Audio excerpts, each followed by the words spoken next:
ये मध्य प्रदेश का खरगोन है, जहां रामनवमी के दिन हुई हिंसा में सरकार का एक्शन सुर्खियों में तो है ही, वहीं दूसरी ओर कुछ लोग इस बात को लेकर भी जिज्ञासु हैं कि जब हुकूमत असामाजिक गतिविधियों में शामिल लोगों के घरों पर बुलडोजर चलाती है तो ये पूरी प्रक्रिया किस कानून के तहत होती है।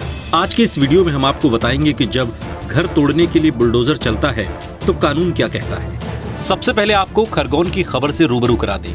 खबर यह है कि रामनवमी पर जुलूस निकल रहा था कि तभी कुछ लोगों ने पथराव कर दिया, जिसके बाद पुलिस ने उनकी पहचान की और हिंसा करने वाले आरोपियों के मकानों को प्रशासन की मौजूदगी में ढहा दिया गया। इस पर मध्य प्रदेश बार काउंसिल के अध्यक्ष विजय चौधरी को सुनिए।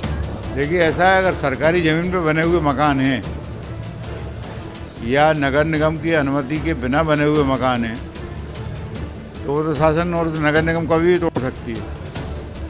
आमतौर पे लोग क्या करते हैं कि सरकारी ज़मीन पे मकान बना लेते हैं या उनके मकान बनाने में परमिशन नहीं लेते हैं नगर निगम या नगर पालिका से।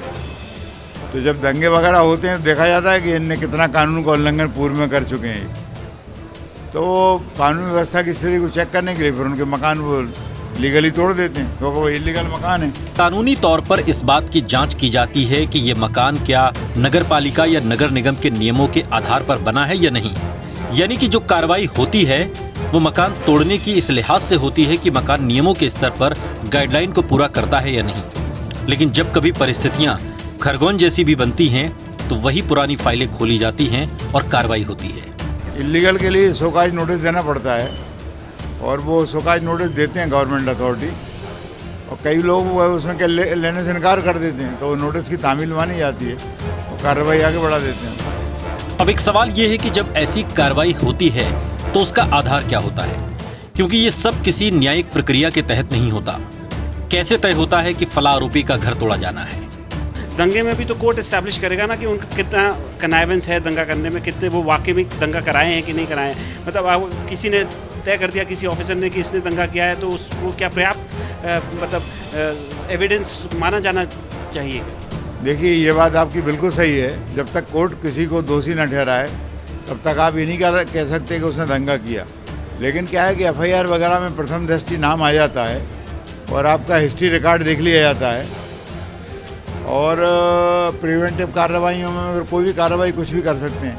वरना कोई अभी लोगों को जेल तो भेजा नहीं है, मतलब सजा तो दी नहीं है, खाली उनको डिटेंशन किया है, न्यायिक निरोध बोलते हैं उसको।